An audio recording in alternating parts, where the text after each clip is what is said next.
નમસ્કાર અને સ્વાગત છે આજના આ ખાસ વાતચીતમાં. આજે આપણે એક એવા ગુજરાતી ઉદ્યોગ સાહસિક અને દાનવીરની વાત કરવાના છીએ જેમનું જીવન ખરેખર ખરેખર પ્રેરણાદાયી છે. શેઠ શ્રી મફતલાલ ગગલભાઈ. આપણી પાસે એમના જીવન અને કાર્ય પર આધારિત એક સારો એવો લેખ છે અને આજે આપણો પ્રયાસ રહેશે કે એમાંથી એમના સંઘર્ષ, એમની સફળતા અને સમાજ પ્રત્યેની એમની જે નિષ્ઠા હતી ને એની પાછળ શું હતું એ સમજીએ.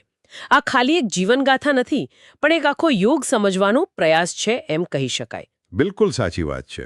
મફતલાલ ગગલભાઈ જેવા વ્યક્તિત્વનો અભ્યાસ કરીએ ને તો એ ખાલી એક સફળ બિઝનેસમેનની કહાણી નથી. એમના જીવનમાં આપણને સખત પરિશ્રમ, વેપાર કરવાની સૂઝ અને સમાજ માટે કંઈક કરવાની જે ભાવના હોય ને એનું એક અનોખું મિશ્રણ જોવા મળે છે.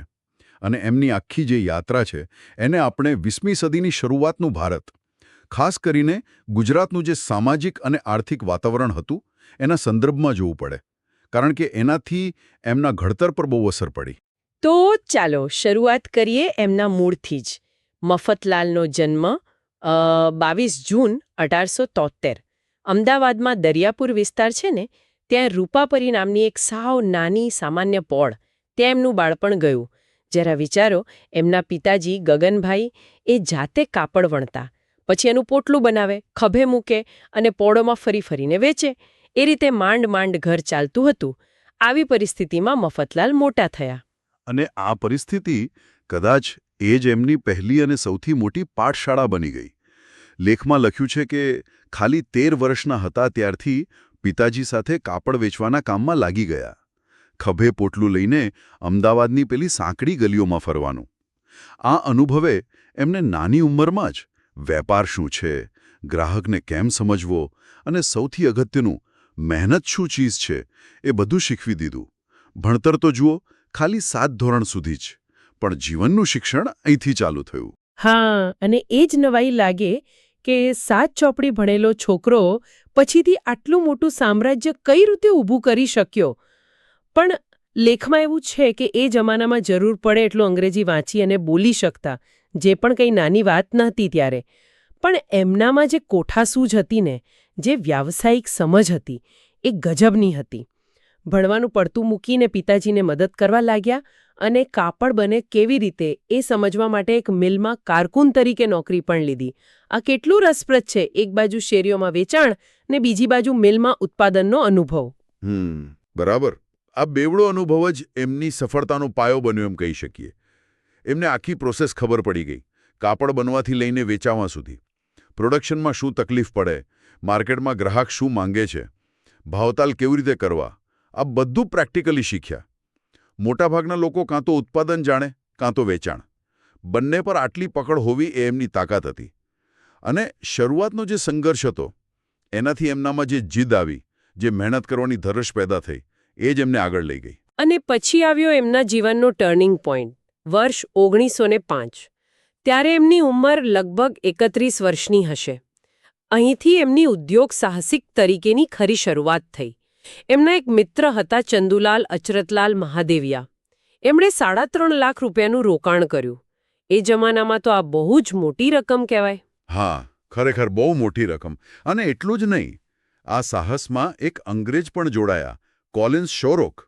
એ કાપડ બનાવવાની મશીનરીના એક્સપર્ટ હતા, છેક લેન્કેશાયરથી આવેલા. આ ભાગીદારીનું સ્ટ્રક્ચર જ બહુ ઇન્ટરેસ્ટિંગ છે. જુઓ, મૂડી છે ચંદુલાલ પાસે, ટેકનોલોજી અને નો હાઉ છે શોરોક પાસે, અને મફતલાલ પાસે શું છે? પાયાનો અનુભવ, માર્કેટની સમજ અને મહેનત કરવાની તાકાત. આ ત્રણેયનું ભેગું થવું એ જ મોટી વાત હતી. હા, અને આ ત્રણેય મળીને અમદાવાદમાં શોરોક સ્પિનિંગ એન્ડ વીવિંગ નામની કંપની શરૂ કરી. મફતલાલ, જે થોડા સમય પહેલા આવી જ મિલમાં કારકુન હતા, એ હવે આ નવી મિલના સંચાલનમાં મુખ્ય ભૂમિકામાં આવી ગયા. એમના માટે આ કેવો બદલાવ હશે, નહીં? આ સફળતામાં એમની પ્રમાણિકતા અને મહેનતનો પણ મોટો હાથ હશે જ. ચોક્કસ, ચોક્કસ. ભાગીદારીમાં વિશ્વાસ તો જોઈએ જ, ખાસ કરીને જ્યારે અલગ અલગ બેકગ્રાઉન્ડના લોકો સાથે કામ કરતા હોય. મફતલાલની નિષ્ઠા અને એમની આવડતે જ એમને આ સ્થાન અપાવ્યું. અને એ પણ વિચારો, 1905માં એક ઇન્ડિયન એન્ટરપ્રેન્યોર, એક ઇન્વેસ્ટર અને એક બ્રિટિશ ટેકનિકલ એક્સપર્ટ વચ્ચે આવી સફળ ભાગીદારી થાય એ પણ મોટી વાત કહેવાય. એ મફતલાલની દૂરદર્શી અને લોકોને સાથે જોડવાની ક્ષમતા બતાવે છે. આ ખાલી એક મિલ નહોતી, આ તો ભારતીય ઉદ્યોગ સાહસિકતાના નવા યુગનો પાયો હતો અને મફતલાલ એના સેન્ટરમાં હતા. એમણે મિલનો નફો વધારવાની નવી રીતો પણ શોધી કાઢી હતી. મતલબ કે એ ખાલી મેનેજર નહોતા, પણ ઇનોવેટર પણ હતા. આ શાહરૂખ મિલ સફળ થઈ પછી તો જાણે ગાડી રોકેટની જેમ ચાલી. લેખમાં કહ્યું છે કે એ સમયે ભારતીય ટેક્સટાઇલ ઇન્ડસ્ટ્રી માટે તેજીનો હતો. ઓર્ડર બહુ મોટા પ્રમાણમાં મળતા હતા. એટલે મફતલાલે આ તક બરાબર ઝડપી લીધી. એમણે એક પછી એક નવી મિલો સ્થાપવાનું શરૂ કરી દીધું. એમની નજર ખાલી અમદાવાદ પર નહોતી. હા, અને અહીં એમની સ્ટ્રેટેજિક થિંકિંગ દેખાય છે. 1928માં એમણે એક મોટો નિર્ણય લીધો. પોતાનું કુટુંબ અને વહીવટી હેડક્વાર્ટર એ અમદાવાદથી મુંબઈ લઈ ગયા. અમદાવાદ એમની કર્મભૂમિ હતી, પણ મુંબઈ એ સમયે દેશનું આર્થિક કેન્દ્ર હતું. પોર્ટ નજીક, દેશભરના માર્કેટ સાથે કનેક્ટિવિટી, ફાઇનાન્શિયલ ઇન્સ્ટિટ્યુશન્સ, આ બધું ત્યાં હતું. એટલે મુંબઈ જવાથી એમના ઉદ્યોગના વિકાસને એક નવી દિશા મળી. આ ખાલી શિફ્ટિંગ નહોતું, આ નેશનલ લેવલ પર જવાની એમની યોજના હતી. અને આ નિર્ણય કામ કરી ગયો. મફતલાલ ગ્રુપ જોત જોતામાં ભારતના ટોપના ઇન્ડસ્ટ્રીયલ ગ્રુપ્સમાં આવી ગયો. લેખ મુજબ તો ત્રીજું સૌથી મોટું. એમની નામના આખા દેશમાં ફેલાઈ ગઈ. એક બીજી રસપ્રદ વાત એ પણ છે કે પરિવારે પોતાની અટક પટેલ હતી એના બદલે મફતલાલ લખાવાનું શરૂ કર્યું. જાણે એમની પર્સનલ ઓળખ હવે એમના બિઝનેસ એમ્પાયર સાથે જોડાઈ ગઈ. આને તમે બ્રાન્ડિંગનો ક્લાસિક દાખલો કહી શકો. મફતલાલ હવે ખાલી નામ નહોતું રહ્યું, એ ક્વોલિટી, ટ્રસ્ટ અને સક્સેસનું સિમ્બોલ બની ગયું. અને એમનો વિકાસ ખાલી કાપડ સુધી સીમિત ન રહ્યો. પછીથી ગ્રુપે કેમિકલ્સ અને બીજા સેક્ટરમાં પણ પ્રવેશ કર્યો અને ત્યાં પણ સફળતા મેળવી. આ બધું મફતલાલની દૂરંદેશી, એમની હિંમત અને સતત પરિશ્રમનું જ પરિણામ હતું. એમણે ખરેખર શૂન્યમાંથી સર્જન કર્યું અને દેશના ઔદ્યોગિક નકશા પર પોતાનું નામ અંકિત કરી દીધું. ઉદ્યોગમાં આટલી મોટી સફળતા મેળવ્યા પછી પણ શેઠ મફતલાલ ગગલભાઈનું એક બીજું પાસું જે ખૂબ જ પ્રકાશિત રહ્યું એ હતી એમની દાનવીરતા, એમની સમાજ સેવા. લેખમાં એમણે સ્થાપેલી અને દાન આપેલી સંસ્થાઓની બહુ લાંબી યાદી છે.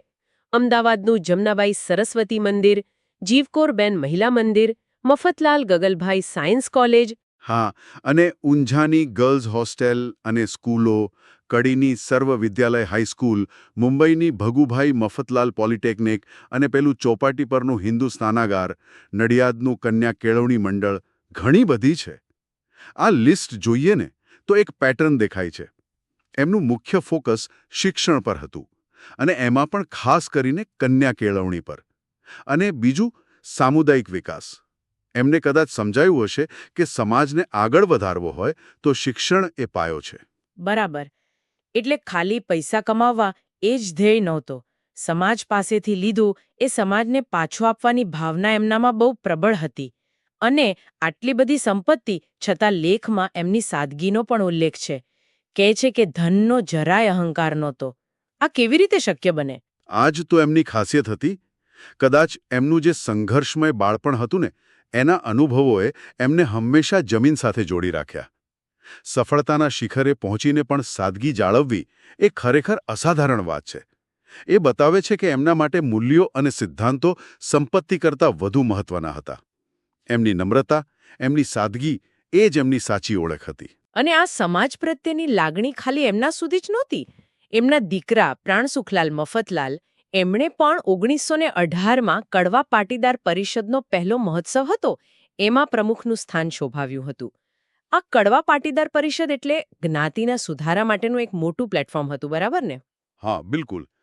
કડવા પાટીદાર સમાજના સામાજિક અને શૈક્ષણિક વિકાસ માટે આ પરિષદ બની હતી. પ્રાણસુખલાલનું એમાં પ્રમુખ બનવું એ બતાવે છે કે મફતલાલ પરિવારે ખાલી આર્થિક ક્ષેત્રે જ નહીં પણ સામાજિક નેતૃત્વમાં પણ યોગદાન આપ્યું હતું. પિતાના સંસ્કાર પુત્રમાં પણ ઉતર્યા હતા એમ લાગે છે.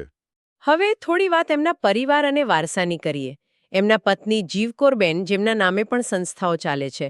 એમના પુત્રો નવીનચંદ, પ્રાણસુખલાલ, ભગુભાઈ અને પછી આખો મોટો પરિવાર. નવીનચંદના દીકરા અરવિંદભાઈ મફતલાલ વિશે લેખમાં એક બહુ રસપ્રદ વાત છે. એમણે 1954થી બિઝનેસ સંભાળ્યો, વિકાસ પણ કર્યો કાપડ અને રસાયણમાં. પણ પછી જીવનમાં એક મોટો આધ્યાત્મિક વળાંક આવ્યો. હા, અરવિંદભાઈ મફતલાલનું જીવન પરિવર્તન ખરેખર નોંધપાત્ર છે. 1967માં તેઓ સંત શ્રી રણછોડદાસજી મહારાજના સંપર્કમાં આવ્યા અને પછી તો એમણે બિઝનેસમાંથી નિવૃત્તિ લઈને પોતાનું આખું જીવન સમાજસેવા અને આધ્યાત્મિક કાર્યોમાં લગાવી દીધું. એમણે મધ્યપ્રદેશના ચિત્રકૂટમાં રહીને ઘણા સેવા કાર્યો કર્યા. આ શું બતાવે છે કે મફતલાલનો વારસો ખાલી બિઝનેસનો નહોતો, સેવા અને ત્યાગની ભાવનાનો પણ હતો, જે એમના પૌત્રના જીવનમાં આ રીતે દેખાયો. લેખમાં મફતલાલના ભાઈ મણીલાલ ગગ્ગલભાઈ અને એમના દીકરા પ્રમુખલાલનો પણ ઉલ્લેખ છે. એમના વિશેની વાત પણ ધ્યાન ખેંચે એવી છે. એ લોકો સમાજ સુધારણા અને આઝાદીની લડતમાં પણ સક્રિય હતા. સાચી વાત છે. પ્રમુખલાલ અને એમના પત્ની રૂક્ષ્મણીબેન એ જ્ઞાતિમાં જે કુરિવાજો હતા એની સામે બોલ્યા એ બદલ જેલમાં પણ ગયા હતા. એટલું જ નહીં, 1930માં ગાંધીજીનો જે મીઠાનો સત્યાગ્રહ થયો એમાં ભાગ લીધો, માર ખાધો, જેલ ભોગવી અને દંડ પણ ભર્યો. આ બતાવે છે કે પરિવારમાં સામાજિક જાગૃતિ અને દેશ માટે કંઈક કરવાની ભાવના પણ ઊંડે સુધી હતી.